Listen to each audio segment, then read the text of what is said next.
Taylor with Sovereign Harmony here on Sunday morning, September 14th. We're going to do the astrology for the week of the 14th to the 20th. And man, are we in it right now. In between eclipses. So last week we had that total lunar eclipse in Pisces. This next week we're going to have the solar eclipse at 29 degrees Virgo. And just from that total lunar eclipse in Pisces, that watery, emotional, collective emotion kind of energy, because Pisces really represents the ultimate collective, the final sign, kind of like where everything connects, okay? And, some of the events that have happened over this past week have been pretty intense on both a personal and collective level. I mean, I think it's probably the first time there has been really public witness to assassination this week, and it was really kind of two in a way. There was the Ukrainian refugee, the young girl on the train in North Carolina, and then the shooting in Utah with Charlie Kirk. So it's like back-to-back abilities to actually witness murder in front of our eyes, which if you haven't seen those videos, I recommend not. I did. Let those of us who did watch, if you want to, go for it, but I wouldn't recommend it. Very intense. So there's a lot of intense energy moving through the collective right now. Okay, there's also uprisings in Britain, in Nepal, all over the place. There's a lot of uprisings. So a lot of this power hose that I talked about last week with the total lunar eclipse in Pisces, that like just spraying and washing everything out of us for this new beginning that's coming. And I won't get into the politics specifically of the whole Charlie Kirk incident, but I think the energy that I've noticed, just like seeing in reactions and whatnot, of what happened, it happened the day before the anniversary of 9/11, and it had a very 9/11 like feel to it on a collective level. Okay, what I mean is that when 9/11 happened, regardless of what we think of the official story or not, when it happened in the days that followed, because I definitely have my questions, but in the days that followed, it was basically assumed that America was attacked by terrorists from the outside. And that was the first time that in our lifetime that there was an attack on American soil. And the last time that was anything close was Pearl Harbor, and technically Pearl Harbor was not part of the US, it was just a territory that we had a base on. So it was a very eye-opening vulnerability that, wow, we can be attacked, right? And similarly to this Charlie Kirk assassination, it was this idea of like, wow, we can be eliminated for speaking our opinions, right? I think that was the collective awareness, is like, whoa, this is America. You're supposed to be able to say what you want. And the idea that like if you're not saying the right thing according to someone else, that can be grounds for elimination. And so that same kind of wake-up call to vulnerability occurred with that assassination, regardless of your politics, and 9/11, regardless of your politics. Okay, so it's collective awareness of vulnerability, of where we're at, where we're not completely safe. Okay, and what also came with both was a sense of unity. 9/11 happened, and if you weren't born yet, I'll tell you, I mean, it was very much like America, America, something that like since 2016, you would think is a political thing, but it was very non-political at that point. It's just a unification.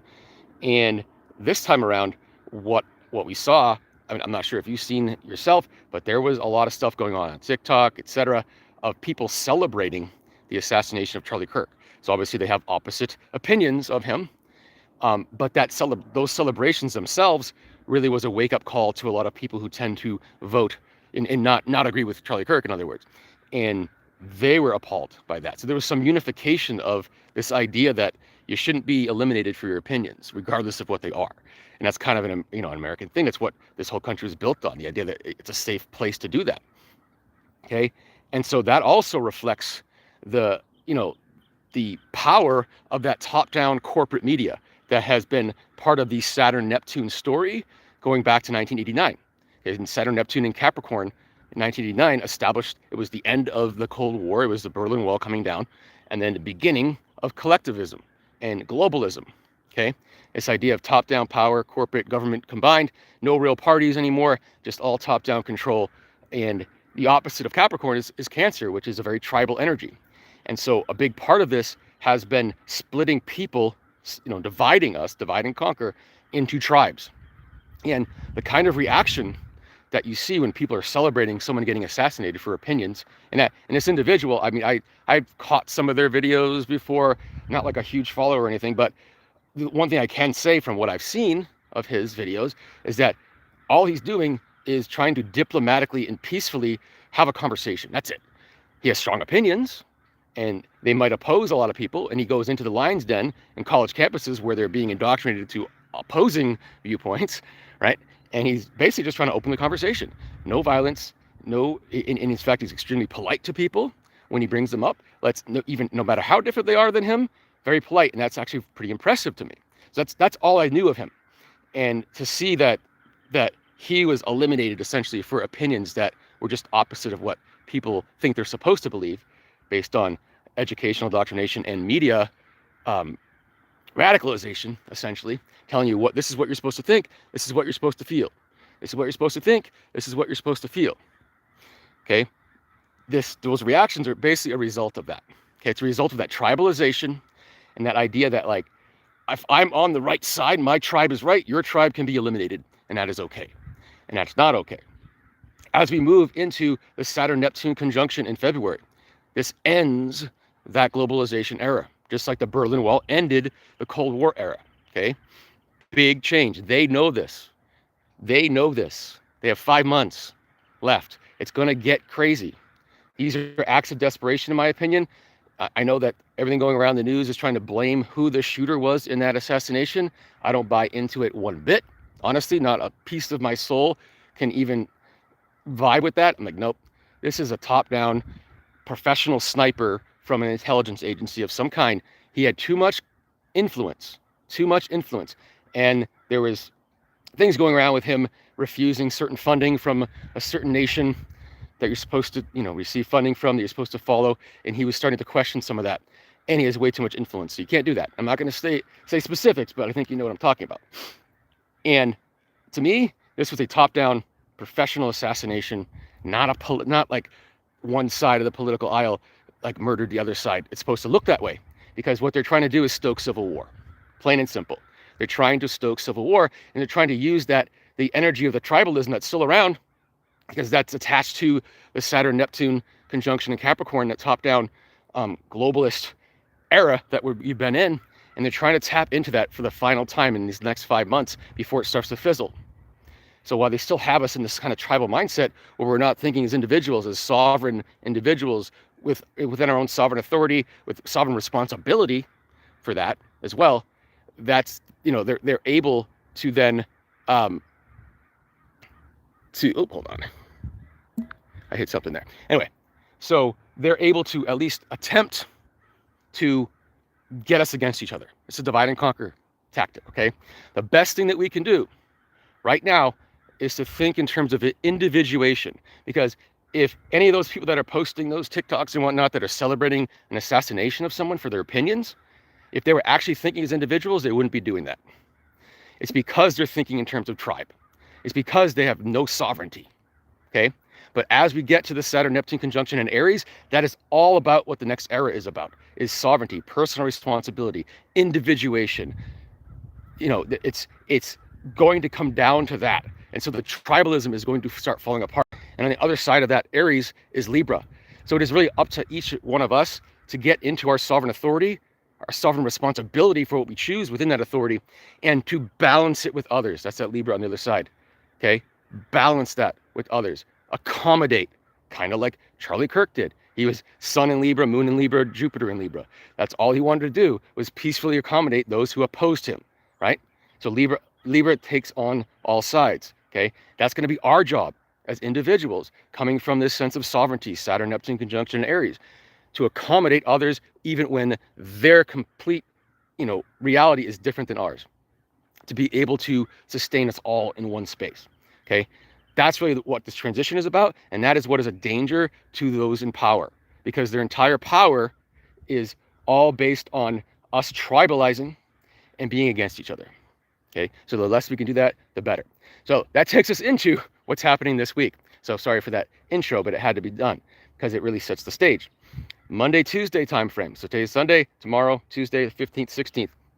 This is where Mars in Libra, speaking of the devil, Mars in Libra opposing Chiron and Aries. So there's that Aries-Libra transect that we're going to be dealing with in the next era of Saturn-Neptune conjunction, okay? And that's going to be coming together with a little assistance from Venus and Leo. So Venus and Leo will sextile Mars and Libra and trine Chiron and Aries while that opposition between Chiron and Aries and Mars happens.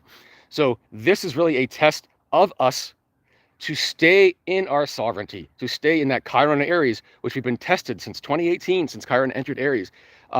We've had our doubts about ourselves, doubts about our own ability to be sovereign and capable, okay?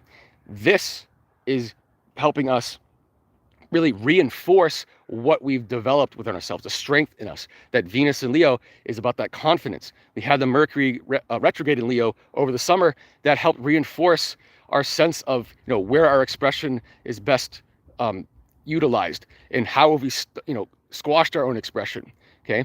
And so now we're in a state of confidence of that, okay? And so we're going to be challenged probably in the beginning of this week to be pushed out of our sovereignty, some outside viewpoints that are basically going to say, hey, come to this side, come to this side, come to this side, and don't, okay?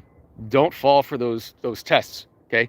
Stay in your sovereignty, stay in your individuation, and unite with others who are also in their own sovereign individuation.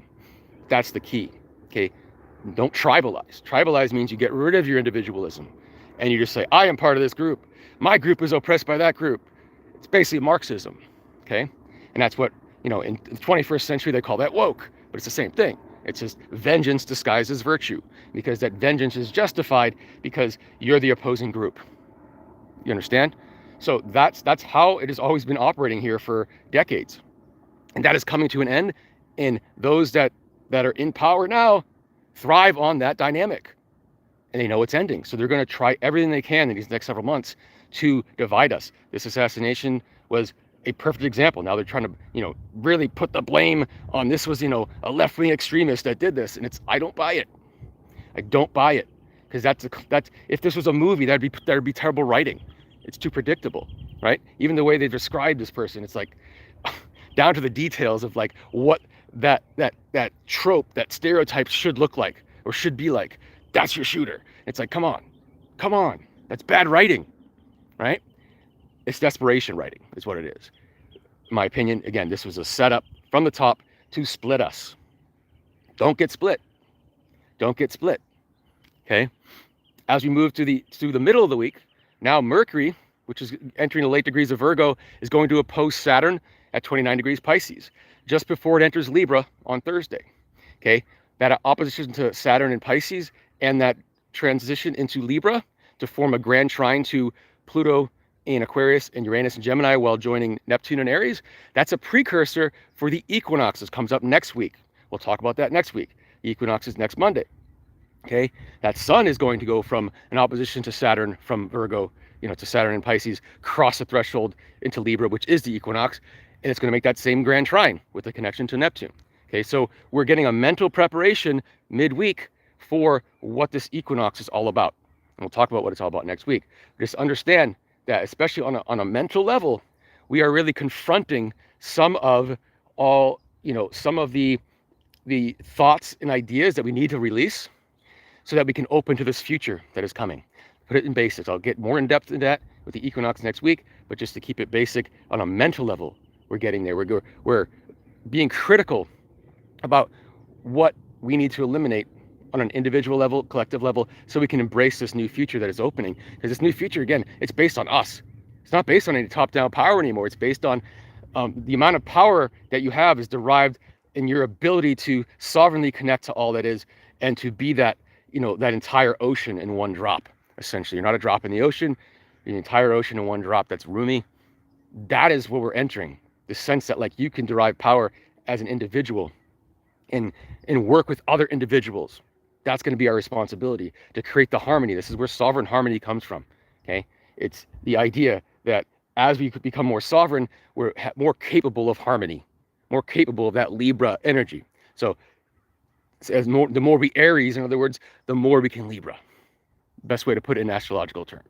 Okay, and as we get to the end of this week, Venus is going to exit Leo, enter Virgo, where it will immediately form a square to Uranus in Gemini.